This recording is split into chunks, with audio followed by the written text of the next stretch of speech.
दोस्तों, मैं हमेशा कहा करता था कि कर्ज के दलदल में फंसकर कभी भी ऐसा कोई रास्ता मत अख्तियार करिए या सुसाइड मत करिए जिसकी वजह से पूरा घर आपका परेशानी में आ जाए। और जाहिर सी बात है कि पूरा घर परेशानी में आने की वजह से आपकी एक छोटी सी गलती पूरे घर को दुखी कर देती है। चाहे आपकी रिस्पॉन्सिबिलिटी हो, बच्चे हों, काफ़ी ऐसे लोग तो हैं जो पूरे परिवार के साथ ही सुसाइड कर लेते हैं। तो अभी आप रुक जाइए, ऐसा मत करिए। ऐसा करने से पूरा घर आपका परेशानी में आ जाएगा। और हम लोग ने जो अपना एक रास्ता लेके चले थे कि किसी तरीके से कर्ज के दलदल में फंसकर लोग या बैंक या आपका जो ये ऐप के थ्रू आप इसमें लोन लेते हैं, ये लोग आपको परेशान कर रहे हैं। तो आज मैं आपको रक्षाबंधन पे इसी सब बारे में बात करूँगा और आपको बताऊंगा कि किस तरीके से आप इस दलदल में निकल सकते हैं। अब कोई आपका गलत इस्तेमाल नहीं कर सकता और जाहिर सी बात है कि आपको फ़ोन भी आपके फैमिली पे नहीं करेगा। नमस्कार दोस्तों, मैं विजय श्रीवास्तव अपने YouTube चैनल में आप सभी का हार्दिक स्वागत करता हूं। इसको शुरू से लेकर अंत तक देखिए और समझिए कि क्या मैं बोलना चाह रहा हूं। और इसका पूरा अगर आप इसको वीडियो को देखते हैं तो आपको एक एक बात समझ में आएगा कि किस तरीके से आप इस दलदल और इस चंगुल से निकल पाएंगे। आज मैं आपको बात कर रहा हूं कर्ज के दलदल में जो लोग फंसे हुए हैं और निकलना चाह रहे हैं फिर भी निकल नहीं पा रहे हैं। इसकी शुरुआत कहाँ से हुई? हमारी पास जो है काफ़ी ऐसे लोग हैं जिनके फ़ोन आते हैं या इन्होंने मैसेज करा है कि हमारा काम जो था या हमारा नौकरी जो था वो सब सही चल रहा था, लेकिन जब से कोरोना आया उसके बाद से हमको दिक्कत आने लग गई। और ये सही सी बात है कि कोरोना के बाद से लोगों की नौकरी चली गई, बिज़नेस चले गया। उसके बाद से जब आपने नोटबंदी करी, कोरोना आया, अब उसके बाद 2000 रुपये बंद कर दिया। तो ये सरकार की कुछ गलत नीतियाँ भी हैं जिसकी वजह से ये सब दिक्कत आ रहा है और लोग दिन पर दिन सुसाइड करते जा रहे हैं। आज किसी भी तरीके से आपको बैंक का हो या जो आप जिस ऐप के थ्रू आप लोन ले रहे हैं, इनका रहता है कि किसी तरह से आपको चंगुल में फंसाया जाए। उसके बाद आपको मनमाने तरीके से आपको इंटरेस्ट लगा के आपसे पैसा वसूला जाए। और पैसा वसूलना और इंटरेस्ट लगाना तो एक अलग चीज़ हो गया, लेकिन उसके बाद भी आपके फैमिली में आपको मेंटली टॉर्चर करना, आपको इस तरीके से फ़ोन करना कि अभी आप दीजिए नहीं तो मैं आपका घर का कुर्की करा दूंगा या घर का ये सामान या आसपास के लोगों को बताना शुरू कर दूंगा। और जाहिर सी बात है कि आपके कॉन्टैक्ट्स नंबर लेके वो उन लोगों को भी फ़ोन करना शुरू कर देते हैं जिनको नहीं करना चाहिए। लोन तो आपने लिया है तो आप ही चुकाएंगे, दूसरे क्यों चुकाएंगे? इन सब चीज़ों को देखते हुए सरकार ने इस पे बहुत ठोस कदम लिया है। चाहे वो फाइनेंस मिनिस्टर हो, RBI हो, इसने अपना एक नंबर फ्लैश करा है, आप भी लिखिए उसको 14448 14448। ये RBI ने एक अपना नंबर फ्लैश करा है। आप अगर मेरे इस पे नहीं जाना चाहते तो आप गूगल पे भी जा सकते हैं। गूगल पे लिखिएगा RBI कस्टमर केयर नंबर और उसके बाद अगर वहाँ पे एक लिंक भी उन्होंने शेयर करा है, वो लिंक भी आप उसकी थ्रू गूगल के थ्रू आप वो लिंक भी ले सकते हैं। लिंक के थ्रू आप उनके अपनी प्रॉब्लम्स उनको बताइए। अगर आपका अकाउंट में कोई भी इस तरीके से आपका मिसबिहेव करता है या कोई आपको ये चाहता है कि आप सुसाइड कर लें या आपको मजबूर कर देता है सुसाइड करने के लिए, तो आप उन पर कार्रवाई कर सकते हैं और RBI उन पे कार्रवाई करेगा। ऐसे लोगों का हो सकता है कि जो प्राइवेट बैंकर्स हैं इनकी लाइसेंस भी छीन ली जाए। तो आप डरिए मत और ये मत सोचिए कि आपने लोन लिया हुआ है। अरे लोन लेना कोई आपने जुर्म थोड़ी करा है। अगर आप 5 महीने, 10 महीने, 1 साल, 2 साल से अगर आप इसको टाइमली लोन दे रहे हैं और आज आपको कोई दिक्कत आ गया है तो आपने कोई जुर्म थोड़ी कर दिया। आपने कोई ऐसा काम नहीं करा है कि जो कि क्रिमिनल ऑफेंसिव है या क्रिमिनल चीज़ है कि आपने क्राइम कर दिया, उसकी कोई माफ़ी नहीं है। ऐसा नहीं है। बैंक आपको रास्ता बताएगा, आपको समय देगा कि आप उस समय के हिसाब से उसका पेमेंट करें।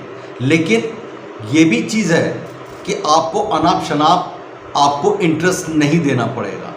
ये भी सही है। अगर वो आपको उल्टे सीधे पता चला कि जितना आपका लोन है 1 महीने के अंदर ही आपको जो है उसका जस्ट डबल ईएमआई आपको पे करना पड़ा है, तो आप उसके ईएमआई को पे मत करिए। उस ईएमआई की कंप्लेन करिए कि इस बैंक ने या इस ऐप ने मेरे साथ ये करा है। जब मैं ईएमआई देने में असमर्थ हूँ तो उसका इंटरेस्ट कहाँ से दे पाऊँगा? तो इस तरीके से मत करिए। और सब मैं आपको बार बार कहता हूँ कि कोई भी रिस्क मत लीजिए, कोई भी स्टेप ऐसा मत लीजिए जिससे आपको परिवार को या सुसाइड करने पे आप पहुँच जाएं, जिससे आपके परिवार को परेशानी होता है। आरबीआई ने बहुत ठोस कदम लिया है और आज जो मैं रेगुलर बात कर रहा हूं कि किस तरीके से इन लोग आपको टॉर्चर करते हैं या किस तरीके से आप लोगों के साथ बात करते हैं, या हो सकता है कि रिकवरी एजेंट आपको घर कुल करने का या आपके लोगों को कॉन्टैक्ट्स नंबर जो आपसे ले लेते हैं, आपको ब्लैकमेल करने के लिए आपको फ़ोन करते हैं। अब आपके साथ ऐसा नहीं कर सकता है। आप उस नंबर के साथ अगर आपने कोई रिटर्न में कोई चीज़ दिया हुआ है तो आप रिटर्न में लेके उन लोगों का कंप्लेन करिए, और वो लोग आपके साथ ऐसा नहीं कर सकते। अगर आपने रिटर्न दिया तो उसकी रिसीविंग भी आपके पास होगी। वर्बली आप बिल्कुल कोई बात मत करिए, जो भी चीज़ है आप रिटर्न में दीजिए और रिटर्न में लीजिए उनके साथ। अगर आपने व्हाट्सएप करा है, अगर आपके पास मेल आया है, कोर्ट का नोटिस आया है, तो कोई भी कोर्ट के नोटिस के भी आप उसका मेल के थ्रू जवाब दीजिए। कोई भी वर्बली कम्युनिकेशन बिल्कुल मत करिए नहीं है, तो इसलिए कोशिश करिए कि उसका रिटर्न में जवाब दीजिए। अगर वो कोर्ट का नोटिस देता आप उस नोटिस का जवाब दीजिए। ऐसा मत करिए कि उस नोटिस को लेके आप उसका जवाब मत दीजिए, क्योंकि वो अपनी वो फाइल मोटी करना शुरू कर देते हैं कि 1 आपको दे दिया, फिर 2 दे दिया, 3 दे दिया, इस तरीके से। और कोर्ट पूछेगा कि आपने इसका जवाब क्यों नहीं दिया, तो आप उसको जवाब दीजिए। आप अपनी प्रॉब्लम रखिए। अगर आपके पास नौकरी नहीं है, आपका बिजनेस आपका डाउन जा रहा है, तो इसके लिए सरकार जिम्मेदार है। आप जिम्मेदार हैं, लेकिन सरकार भी जिम्मेदार है कि सरकार की गलत नीतियों की वजह से जो जीएसटी है या आपने जो नोटबंदी करा है, आपने अब 2000 रुपये बंद कर दिए, तो इसलिए छोटे छोटे व्यापारी हो गए या बिजनेसमैन हो गए, ये अब एक एक करके ख़त्म होते जा रहे हैं। कहीं आपने बड़े बिजनेसमैन को तो आपने माफ़ी कर दिया, तो क्या छोटे बिजनेसमैन या छोटे नौकरी वाले इनको माफ़ नहीं कर सकते हैं? वो आपका पैसा आपका टाइमली चुका रहा है, लेकिन आज अगर वो पैसा नहीं दे पा रहा है तो इसका मतलब है कि कहीं ना कहीं वो फंसा हुआ है, जिसकी वजह से वो पैसा नहीं दे पा रहा है। उसके साथ आप इंटरेस्ट पे इंटरेस्ट लगा जा रहे हैं। हो सकता है कि वो इंटरेस्ट के साथ उसी इंटरेस्ट पे आपने फिर और इंटरेस्ट लगा दिया, तो जो ईएमआई नहीं दे पा रहा वो इंटरेस्ट कहाँ से दे पाएगा?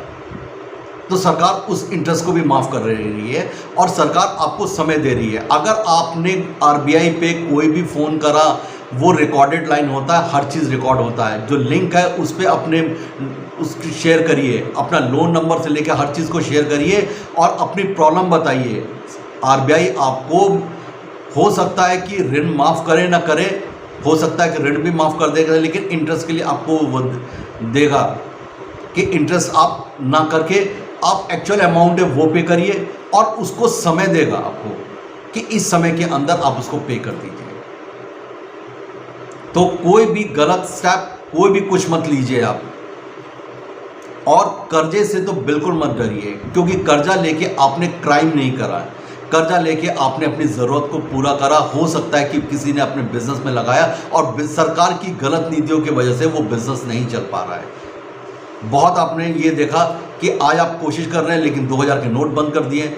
हो सकता है कि लोगों ने आपका पैसा फंसा दिया, जिसकी वजह से आप पैसा नहीं दे पा रहे हैं। या हो सकता है कि जिससे आप माल ले रहे हैं, अब आपने उसको पैसा नहीं दिया तो उसने भी माल देना बंद कर दिया, और माल देना बंद कर दिया तो आपका बिजनेस आगे कैसे बढ़ेगा?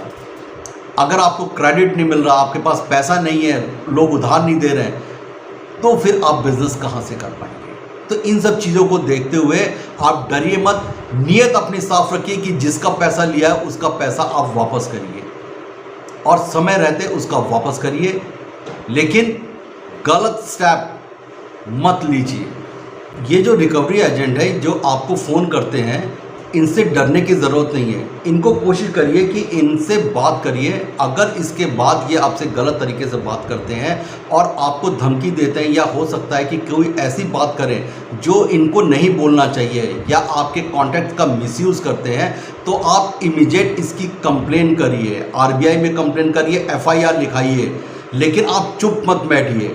ये ऐसे लोग हैं जो अगर आपको इस तरीके से धमकाते हैं या आपसे गलत तरीके से बिहेव करते हैं, जिसकी आरबीआई भी इनको नहीं कहती है कि इस तरीके से बात करना है, और अगर आपको इस तरीके से बात कर रहे हैं तो आप इसकी कंप्लेन करिए। और एक चीज़ मैं आपको और बताता हूँ, आप नोटिस से मत डरिए।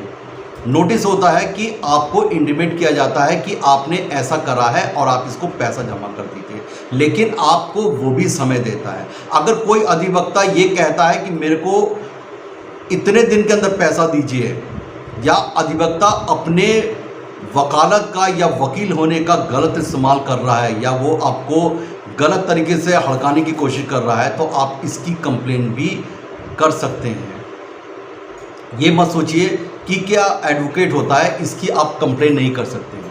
एडवोकेट की भी आप कंप्लेन कर सकते हैं अगर वो गलत तरीके से बात कर रहा है, या हो सकता है कि वो रिकवरी एजेंट से ज़्यादा उसकी गंदी लैंग्वेज है, तो आप उसकी भी कंप्लेन कर सकते हैं। लेकिन गलत स्टेप मत लीजिए।